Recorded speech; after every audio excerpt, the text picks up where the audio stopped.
Hey Travel Tales listeners, it's your host Aislinn Green. We're working hard on season 3, which launches later this summer. But in the meantime, I wanted to share our new podcast with you. It's called Unpacked by Afar. Have you ever faced a travel situation that left you wondering if you did the right thing? Well, yes, us too. In Unpacked by Afar, we dig into those ethical dilemmas. Each week, our hosts explore questions like, what's the deal with zero-waste travel? Or, I know I shouldn't ride an elephant, but can I swim with dolphins? How can I possibly identify humane animal experiences? In the preview you're about to hear, host Paige McClanahan asks, do we really need something called revenge travel? The quick answer is no. As she unpacks the trend, she talks with experts in the fields of responsible tourism and shares tips for exploring with empathy and humor. All right, here's the preview. I hope you enjoy it as much as I do. You can subscribe to Unpacked by Afar wherever you get your podcasts. This is Unpacked by Afar. I'm Paige McClanahan, an American travel journalist based in France, and today we're talking about revenge. Well, sort of.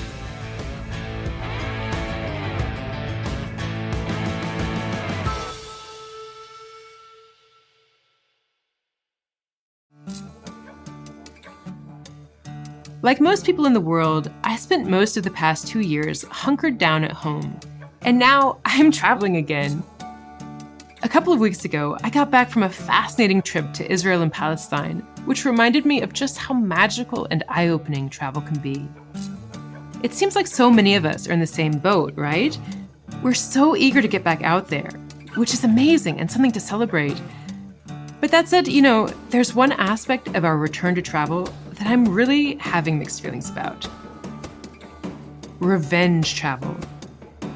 Maybe you've heard of this. It's a term that first appeared in 2021, and it's been spreading ever since. Revenge travel is about people making up for lost time. Maybe they're rushing to take a vacation just because a destination finally opened up, or because they finally feel comfortable traveling overseas again. It's the idea that travelers want to take revenge on COVID, or at least the time we lost to it, by jumping on a plane and rushing off to all of those places that we've been dreaming of for so long. Now, I can certainly empathize with that impulse. There are just so many places I want to go. But there's something about the phrase revenge travel that, I could do without. Here in France, I live with my family in a little alpine village that is hugely reliant on tourism. We get tons of hikers in the summer, skiers in the winter, and cheese lovers year-round, because believe me, it is always cheese season in this part of the world.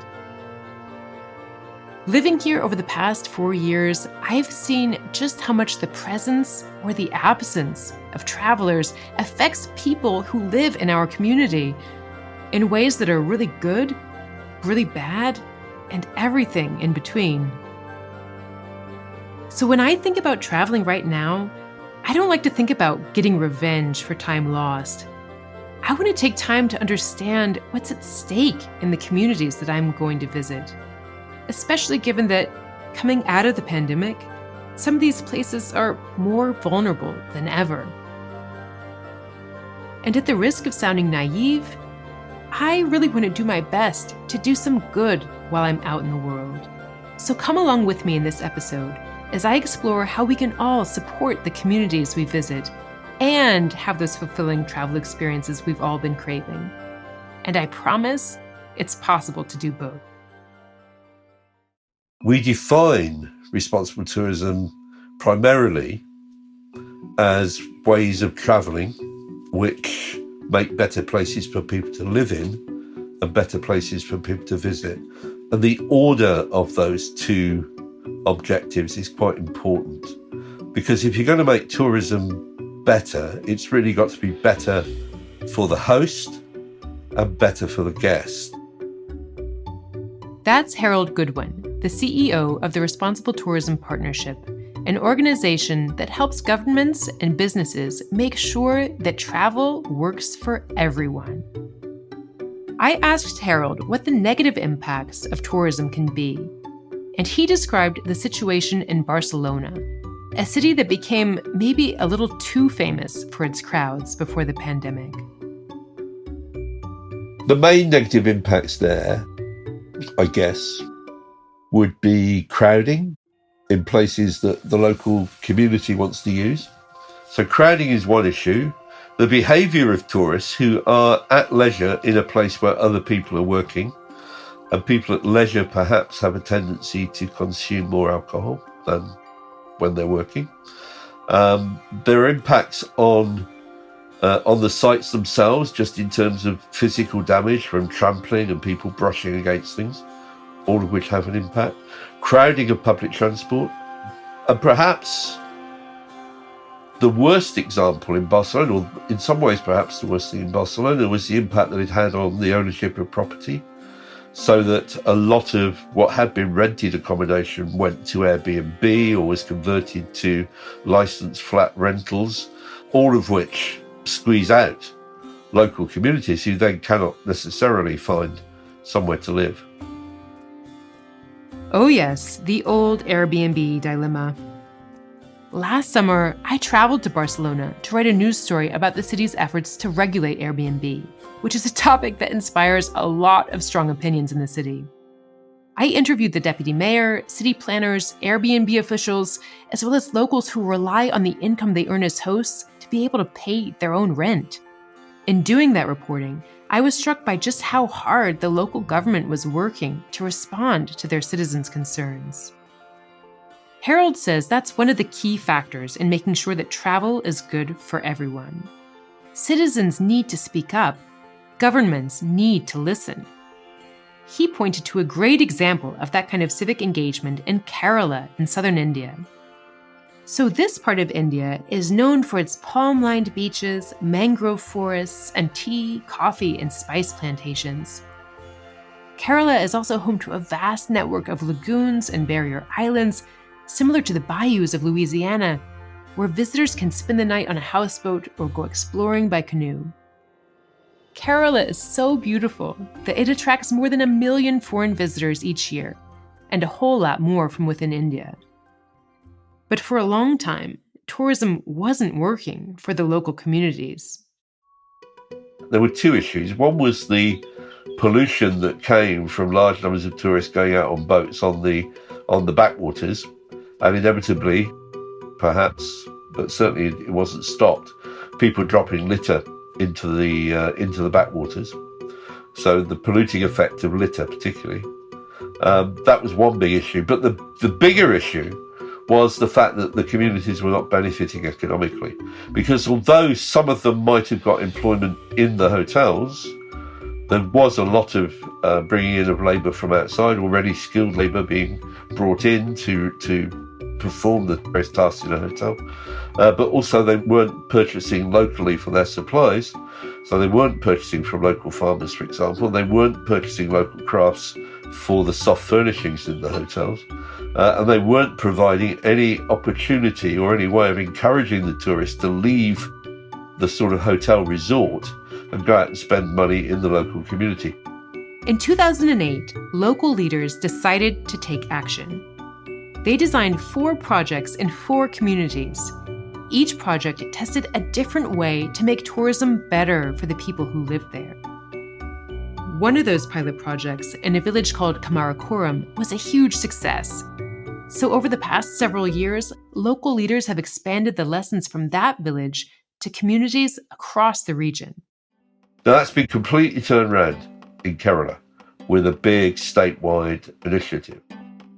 So that's an example of what governments working with local communities can do. And what happened there was that the state government of Kerala worked very closely with the village councils across Kerala. So what was the secret to that village's success? Harold says there were 3 key elements. First, they created cooperatives made up of farmers and artists who would supply resorts and hotels with food, furniture, and art. Second, they created something called Village Life Experiences. The program invited residents to earn an income by teaching visitors to weave with coconut leaves, to fish in the traditional manner, or to take part in whatever the locals wanted to share. And finally, the local leaders created restaurants and craft markets where locals could come together to sell their food and their crafts directly to tourists. So that was a pretty impressive turnaround. But hearing Harold describe all of this, I wondered, what lessons or principles from those experiences can we apply to all of our trips? Harold says that first, we should choose a destination that is ready to welcome travelers. It has to have the infrastructure to manage tourism. So that means maybe looking for a place that has a tourist board, or a place where the natural areas have parking lots and bathrooms and marked trails. It means trying not to get too far off the beaten path. Then we should think about how we're going to get there and the impact that our travel will have on the climate. By taking fewer, longer trips, Harold says, we can get a lot more bang for our carbon buck. But it doesn't end there. So now you've arrived at the destination. Now the question is, how do you maximise your benefit to the local economy? And I say there are basically three things. Choose to stay in locally owned accommodation where you can. Choose to purchase things which are being produced locally. What's available in the local market is often a very good guide to that. And in terms of your behaviour, don't do anything abroad that you wouldn't want your mother to know about. It's a matter really of just trying to make sure that you fit in and that you don't conflict. And remember that it's their place, not yours. That sentiment really rings true for me. As a resident of a village that gets hundreds of thousands of travelers every year, I know what it's like to feel as though your home is being taken over by visitors. On the flip side, I'm also really grateful for tourists who come to our area because the money and the energy they bring is exactly what makes life possible and fun in our remote little corner of the Alps. Harold also reminded me how important it is to be respectful about how and when we take photographs. Asking permission never hurts.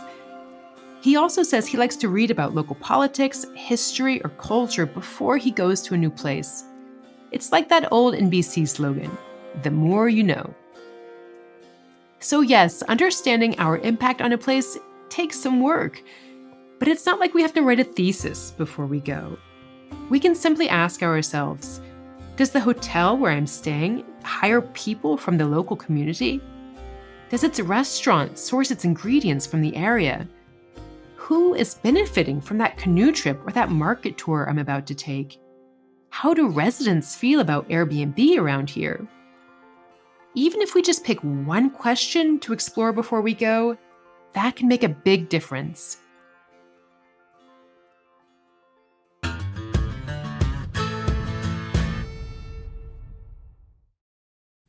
That was a preview of Unpacked by Afar.